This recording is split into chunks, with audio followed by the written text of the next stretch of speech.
Okay guys, this is my OPKs chart for June 2012, and I started Clomid cycle because we have been trying to conceive for a while now, so the doctor decided he wanted to put us on the Clomid, put me on Clomid to see how it works.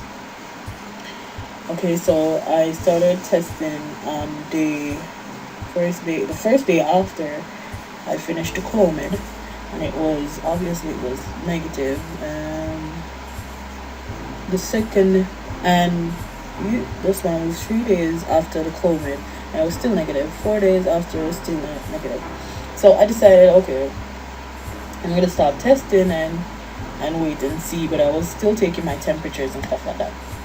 Anyway, on June the 24th, I got a positive. Yeah.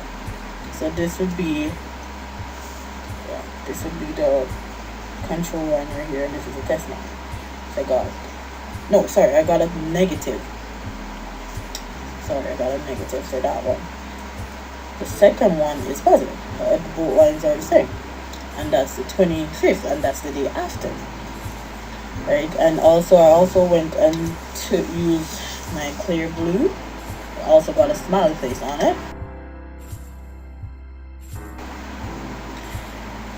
Yes, and I tested with the strip also. That's the 25th, and they're pretty much identical with those two.